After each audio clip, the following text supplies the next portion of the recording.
One of the reasons that I wanted to, I'm doing these meet and greets is because I want to give people the opportunity to, learn about the candidates, really be transparent, and sometimes it works and sometimes it doesn't. It's a little distracting, so I appreciate everyone's patience. Okay, so Tief Gibbs, running for U.S. House of Representatives. For some of the new people here, that is Marin, Sonoma, Mendocino, Humboldt, Del Norte, and Trinity County. So it's a pretty big area. And I got into this race because COVID really woke me up. And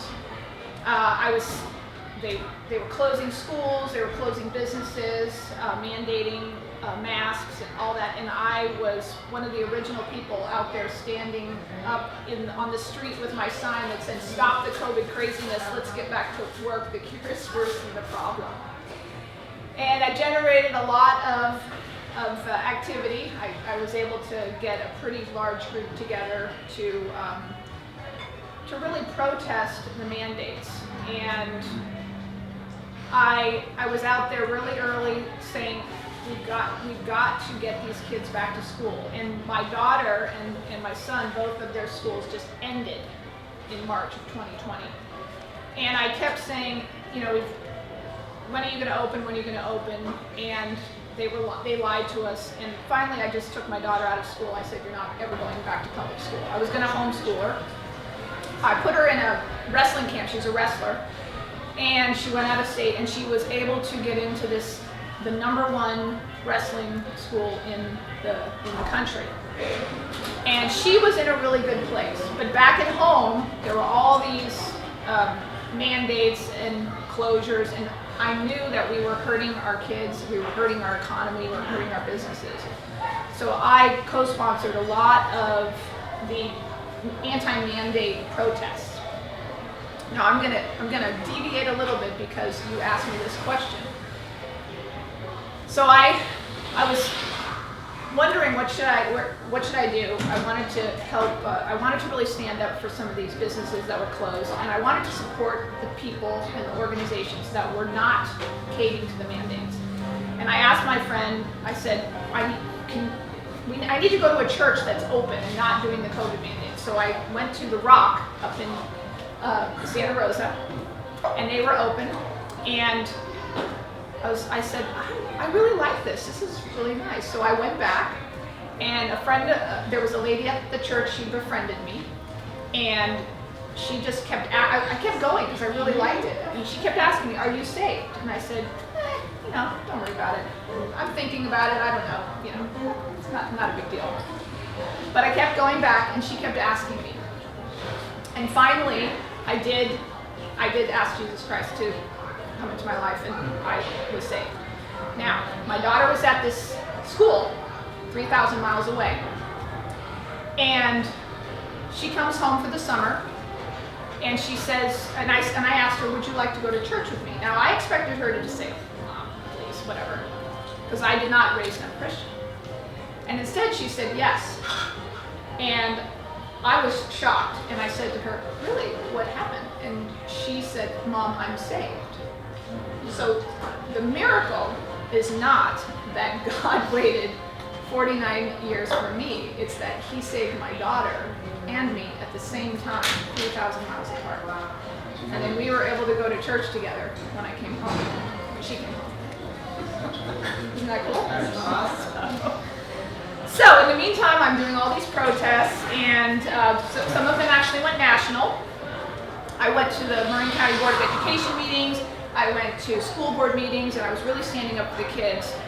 And also, parents all over the country at the same time were learning about the indoctrination of the radical gender ideology and the anti-racist, radical critical racist theory. And so that was really concerning to me. So that's one of the reasons that I decided to run for school board. Now I didn't win, but keep in mind, right now, the American Library Association sanctions drag queens reading to your children. And the Biden administration is actually fighting to chemically castrate your kids. and to censor you. And then here in California, you've got Gavin Newsom and Rob Bonta, who are actively protecting schools who will change your child's gender pronouns without telling you. So, my daughter is now in college. She's a ranked wrestler, and I really wanted to protect her from the possibility that a man pretending to be a woman decided it was more important to win at all costs and bullied his way onto the women's wrestling program. So, when I took these positions 3 years ago, I was not very popular. I was called all kinds of names. I was bullied. I was threatened. Now, these ideas are not so fringe. People are actually talking about, hey, maybe we should bring parents into the gender issue. Maybe we should, actually have parent involvement.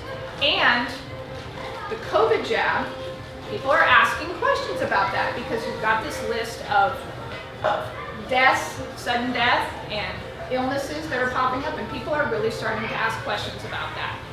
So I took these positions when it was hard, okay? And that shows leadership, and that's what we need our leaders to do. Ask the hard questions. So, California is in trouble. You have 70% of the Californians believe that when their kids are grown, they will be worse off than their parents. And you've got inflation, homelessness, crime. It is out of control. And people really feel helpless to do anything about it, okay? And every day, our rights are being infringed. Our personal control, our individual rights, our pursuit of happiness, that our rights are from God. We have to deal with government intervention in our lives every single day. And there are a lot of candidates in this race, on the campaign trail. You hear this a lot. I want to bring people together. I want to heal the divide. I want to work together.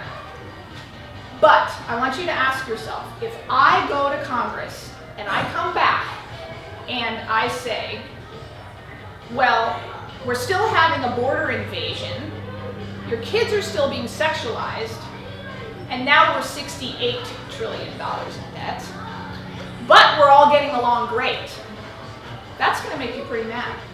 You don't want me to say that, because if I say that, you know I've lost the battle. You want a fighter.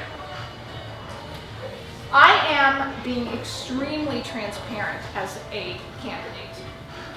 I am telling people what I believe. If you go on my website, if you go on my Facebook page, I have published detailed op-eds and position papers on the border invasion, homelessness, inflation, water storage, the local school bonds even, and Humboldt County's Measure A, and their sadly underfunded roads.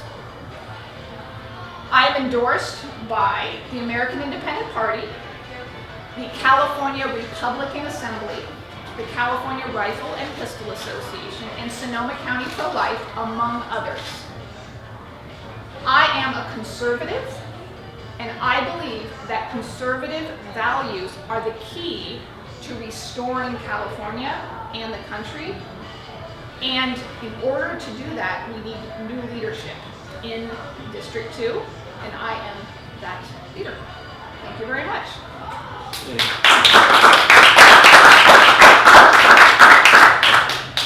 So now I'd love to take some questions.